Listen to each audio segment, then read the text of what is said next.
Welcome to today's episode of our special series on preventing and countering violent extremism.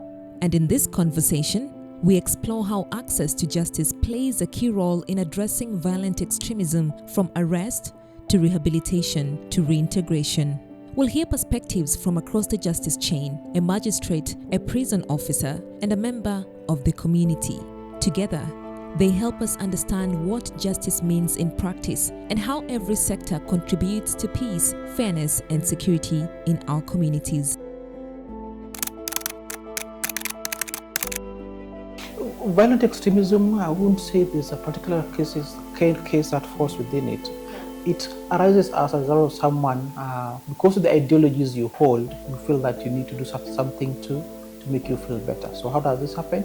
You target someone, maybe go rob them, so that becomes verbally violent. You assault someone whom you disagree with in terms of ideologies. That's a case, and that's all the case.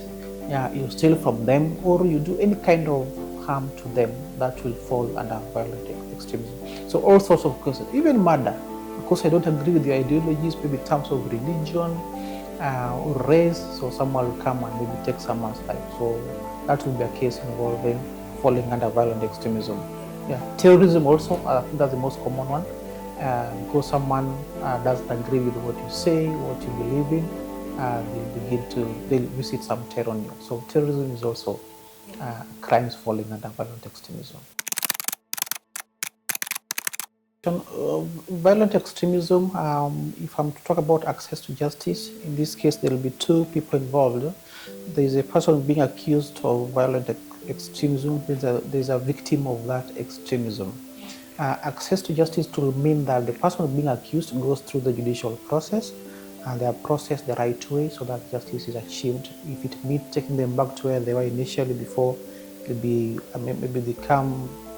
came that extreme in their views, that will mean justice.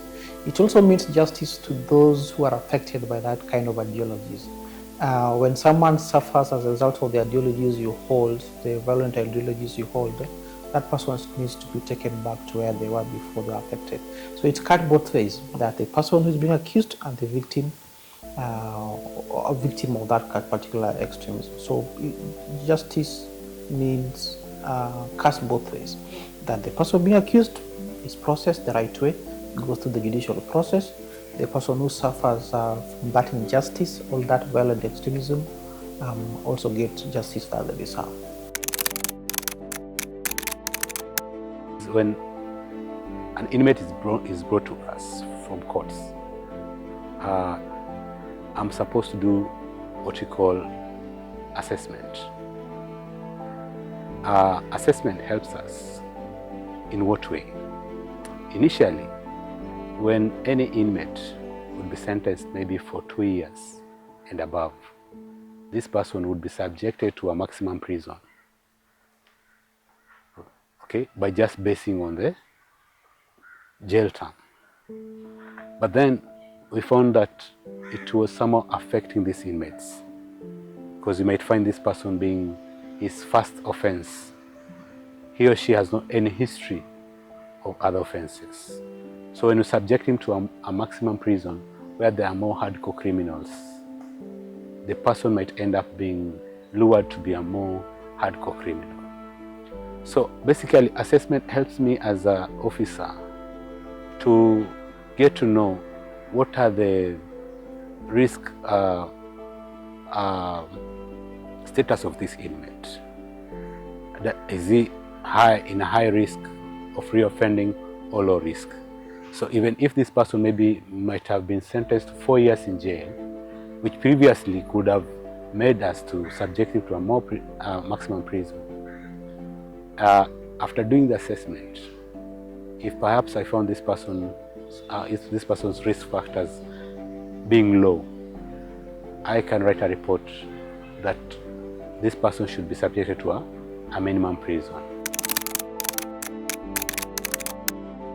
Challenge kubwa ambayo inakuwa katika hiyo fight against violent extremism ni kwamba sasa watu wengi sana kwenye community huwa hawataki kuhusishwa na mambo ambayo yanaendelea na hiyo mambo ya violent extremism. Kwa sasa wewe ukionekana kwamba unataka kuhusiana sana na wale vijana ambao labda wanahusika ama wanakuwa suspected ya kwamba wanaelekea katika ile njia, basi na wewe pia pale pale huwa unakuwa branded kwamba na wewe pia uko na wale. So inakuwa challenge sana katika hiyo fight against PCVE. What contributes this to? I would say the economic imbalance, unemployment, literacy levels also means a lot, where someone believes that because I come from this area, everything in this place belongs to me. Because I come from Mombasa, I need to work at KPA. Because I come from Mombasa, I'm the only person who is entitled to enjoy resources at the beach. Because I come from Mombasa, I'm the only person allowed to do 1, 2, 3. So when you find someone coming from elsewhere, a Kenyan though, coming from elsewhere and coming to Mombasa, you think they're here to take their job. Not at all, not at all, yeah. So that's what we'll say. Employment is an issue, literacy levels, and basically parenting. Parenting is poor. Prisons is also, it gives somebody to reflect on his or her life.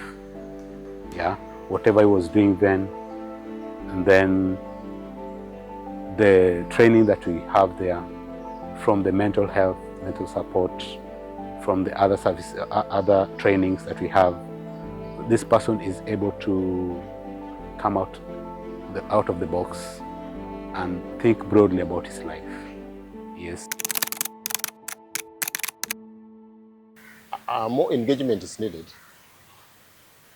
Sensitization pale kwenye community, na wale watu ambao wako kwenye community kama vile community paralegals, hizi civil societies, hawa wapewe hiyo jukumu tena zaidi, wajaribu kuichampion hiyo.